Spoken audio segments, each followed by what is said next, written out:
Hai, perkenalkan nama saya Wahidatul Rahma dengan akhiran stambuk 085.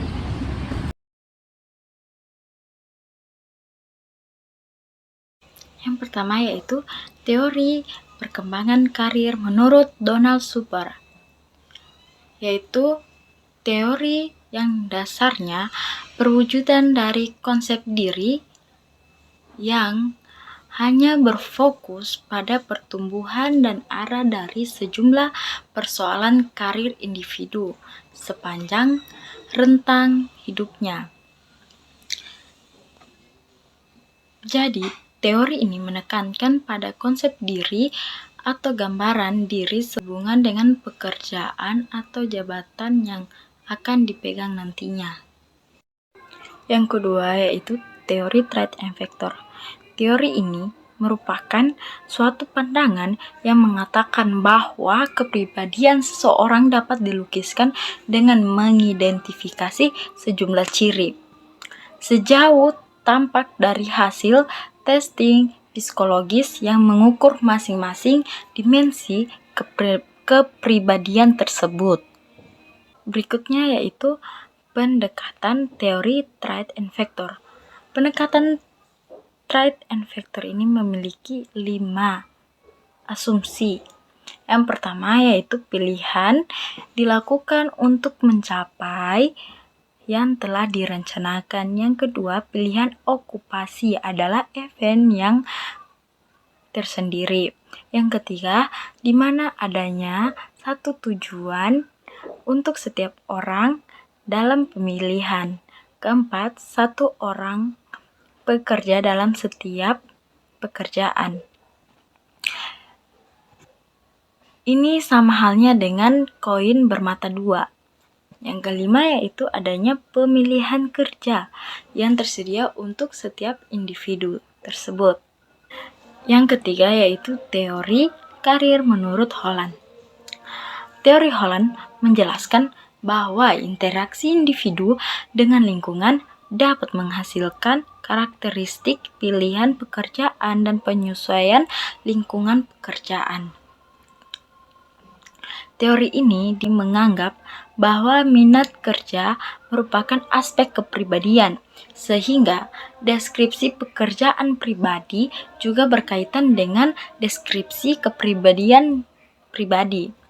Pada teori yang dikembangkan oleh John L. Holland, suatu pekerjaan atau jabatan merupakan hasil dari interaksi antara faktor hereditas atau keturunan dengan segala pengaruh budaya, teman bergaul, orang tua, orang dewasa yang dianggap memiliki peran penting.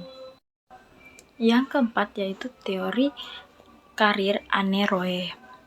Teori Roe tergolong teori pilihan karir berdasarkan kepribadian. Hal yang dianggap penting dalam teori ini adalah kebutuhan dan adanya jenis-jenis kepribadian.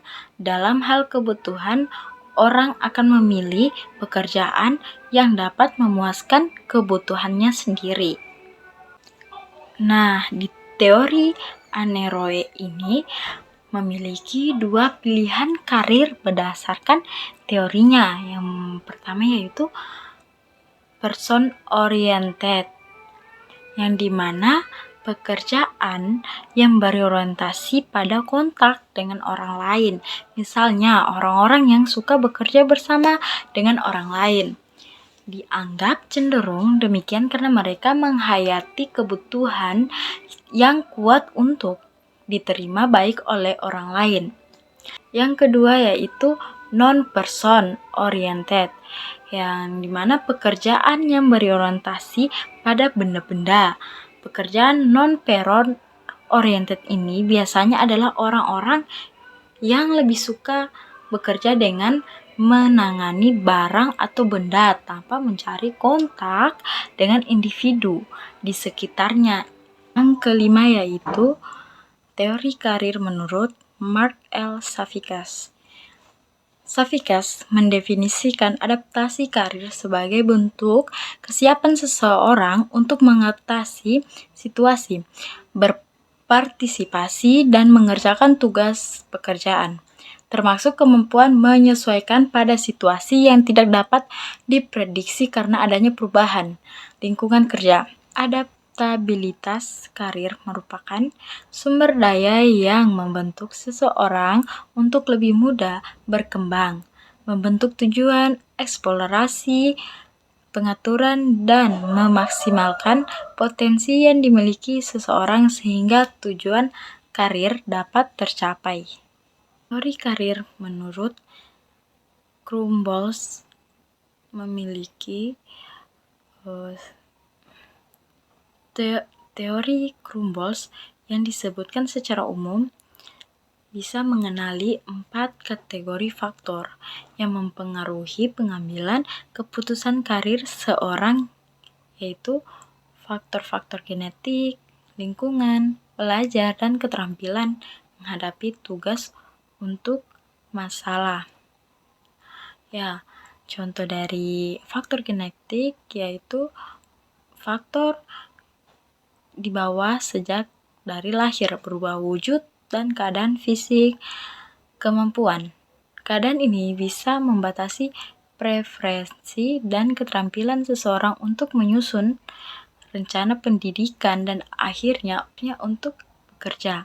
Teori ini mengatakan bahwa orang-orang tertentu terlahir memiliki kemampuan besar atau kecil untuk memperoleh manfaat dari pengalaman pergaulannya dengan lingkungan, seperti sesuai dengan keadaan dirinya.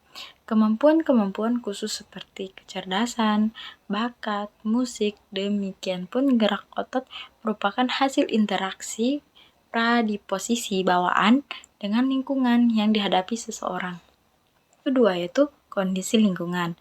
Yang dimaksud dari kondisi lingkungan itu seperti berpengaruh pada pengambilan kerja berupa kesempatan kerja, kesempatan pendidikan dan pelatihan, kebijaksanaan dalam prosedur seleksi, imbalan, undang-undang, dan peraturan perburuhan.